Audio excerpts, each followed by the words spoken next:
got a hold of my purse. Yeah, you got a friend. He's not going to let go either. Oh my God, he's strong. My word. Now some of the characteristics I shared with you folks about that king crab, you know, the female being quite a bit smaller.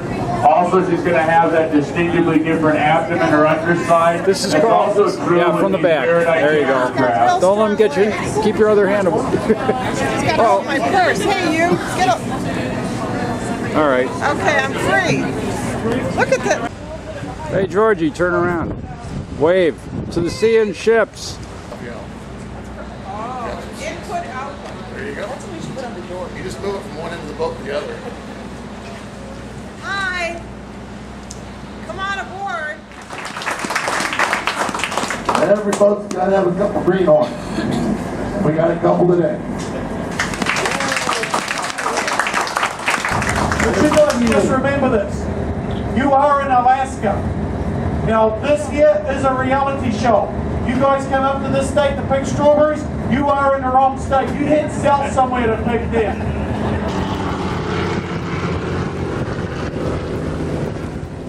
You're going to stand in a station just like this for days on end, doing nothing but putting bait on thousands of hooks. You're going to have a man chopping bait to put on those hooks. You're going to be butchering every single one of these fish. You know, we all had crab pot up, dump those crabs out on that table and sort through them. They're either large enough to keep or they're too short and they go over the side. That's all the handling of those crabs we're going to do. But we're going to handle these fish for the first time when we wrestle them aboard this boat. 1, 2, 300-pound fish at a time. But then we're going to handle them many more times after that. Again, we're going to wrestle these fish up on this table. We're going to have to butcher every single one of these fish. Taking the gills, the guts, there's glands up inside of these fish that need to be removed. And that entails jamming your fingers back up into that cavity to pull these glands out of there. We then have to scrape that fish clean of any blood. Clean that cavity out. Then we're going to have to take that fish and we're going to hand it to a man down in that fish hole. He's going to pack every single fish individually with ice. Then he's going to layer ice all these fish down there. The work never ends once you start a long line trip. When we haul this gear back aboard this boat, it doesn't fall back into a tub nice and neat like this all ready to bait again. You've basically got to rebuild that gear every single time you fish it, replacing broken hooks, ganyons, straightening everything back out again so it resembles what you started with. And then you start that process all over again. Now when we go to set this gear, we're going to throw some buoys off that stern. They're going to lead into an anchor, and that anchor is going to lead into 20, 30, maybe 40 of these tubs, all tied together. That's what we call a string gear. Now once these hooks start peeling out over the side, there's no stopping them. And things go wrong back there once in a while. When they do, all you do is stand back, let it go. You can haul that mess back aboard the boat, deal with it later. What can happen also when things go wrong back there is a man takes one of these hooks. Now these little black cod hooks here, they get into a man, very unpleasant. They take a little piece of you with them, but they're not going to pull you over the side of that boat. These big meat hooks right here. Well, on top of the killer whales now, we have sperm whales are coming back in the North Pacific drastically. They're doing very, very well. You know what sperm whales are? That's Moby Dick. Okay? Moby Dick's a big whale with big teeth. That's a whale from that wall right there to that one up there. And after they eat all your fish, the sperm whales are very friendly. The killer whales, they just kind of go off into the horizon. Sperm whales, they like to come up next to the boat and look at you with one eye and kind of go, thanks for the meal. You know? This adds insult to injury, but it's tough to get upset. You know, we've learned a few tricks. We'll set gear without bait on it. We've tried a few different things. You know, if we weren't out there pulling the gear, they wouldn't have learned how to do it. It's just amazing to watch their thought process as they develop this and watch teach their young. You know, the cows will take the calves at the beginning and they'll take them down next to the gear and you can watch them. You can't stay down very long, but they show them how it's done. Everything you see here today is native to these waters right here. Now, unlike when we're crab fishing, when you're longline fishing, that captain is actually right down here on deck with the rest of the crew. More often than not, he'd be right here at the rail hauling this gear. Now, when we're crab fishing, obviously, it's 20 below out here. He's upstairs with the heaters on, drinking coffee, eating donuts. We're in about 25 fathoms of water. Okay, it's leading forward now and it's right against the side of the boat. They're 6 feet in a fathom. 50 feet. That's 150 feet for those of you that need help.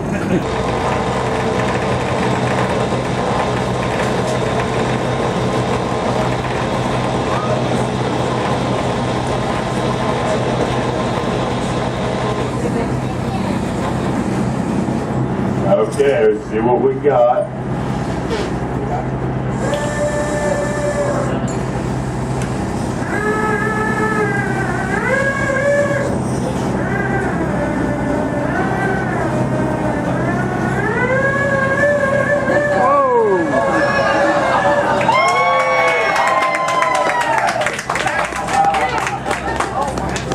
There's our Alaskan king crab. Now these king crab right here are brown king crab. They're also known as golden king crab.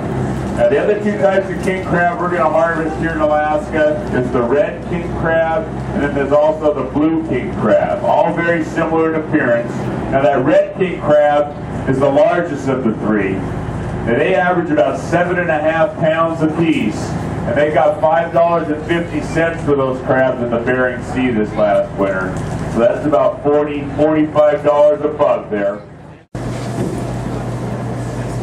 Just don't stick your fingers in the pitcher.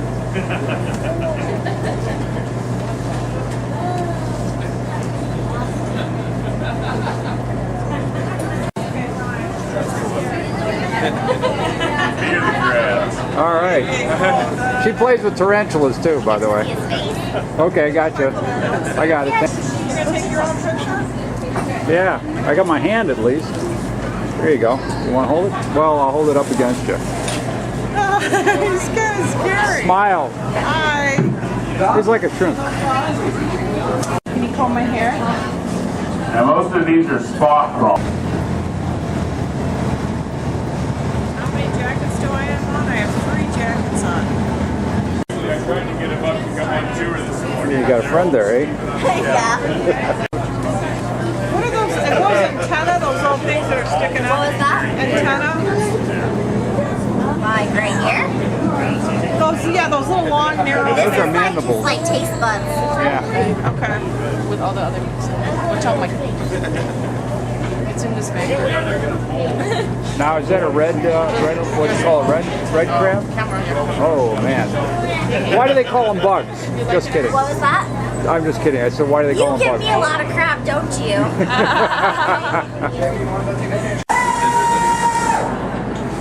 Now this is a little different style crab pot we're showing you folks here. And a couple different style crabs.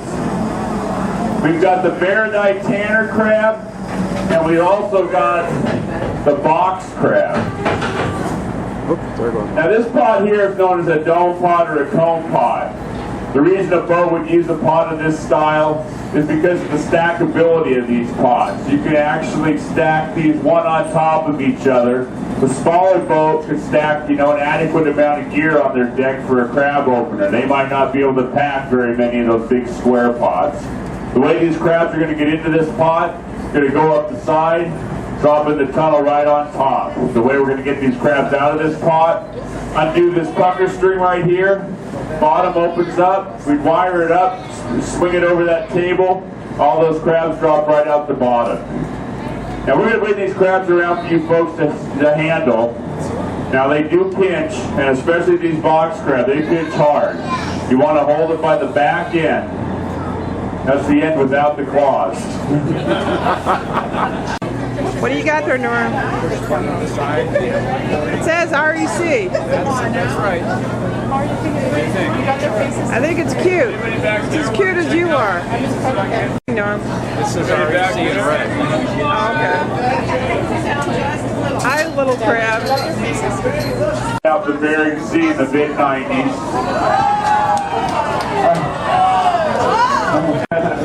Look, he's got a hold of my purse. Yeah, you got a friend. He's not going to let go either. Oh my God, he's strong. My word.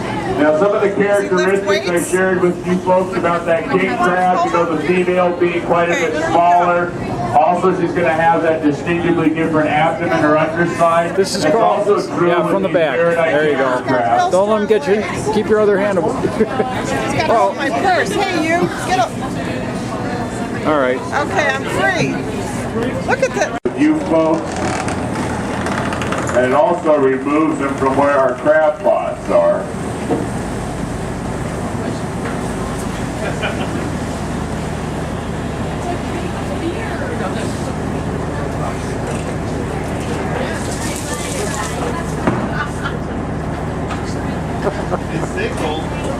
Yes, they would stay cold. And being in these sovereign waters, there is no drinking age, so everybody's welcome. Okay, coming in, honey. It's like Winnie the Pooh with a honey jar. Oh, yeah. And here's his big sister. Oh, man. Now this is the giant Pacific octopus. And these are a major predator of these crabs in this bay. Very intelligent. They find our crab pots out there, discover where they're at. They return over and over again to eat our show until eventually they overstay their welcome and we catch them. Now we've been getting one almost every day here lately. We bring them to these barrels. We again do a rotation. You know, we give a guy a little time to think about what he's done. Let him go. Kind of like timeout, yeah. And they are very solitary creatures. When we're in the, catching them in our crab pots, you're not going to find 2 or 3 of them. You're going to find one lone soldier. Now they don't have a very long lifespan, but they can grow to very enormous sizes. They're only going to live 3 to 5 years. Now this guy here, he might be 15, 20 pounds. We've caught him over 100 pounds here on tour. And the largest octopus of this species was 600 pounds. 33 feet from the end of one arm to the other. You wouldn't want to meet him down there in the deep, dark depths.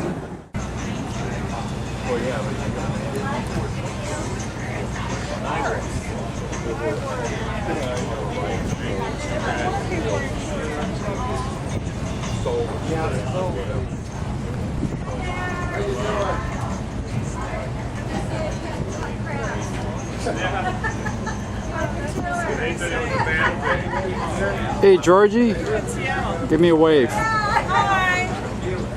We're freezing ourselves, but we're having fun. Thank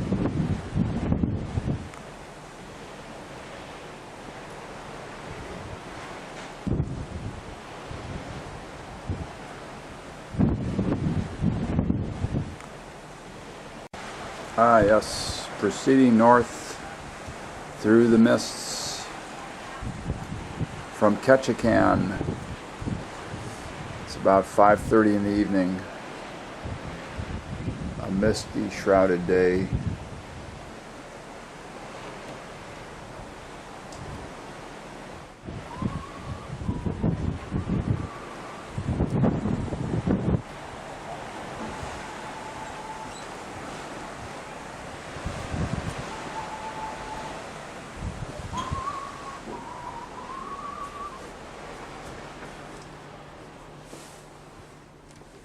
And there's Georgianne knitting away.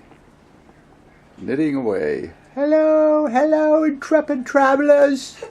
Hello, hello.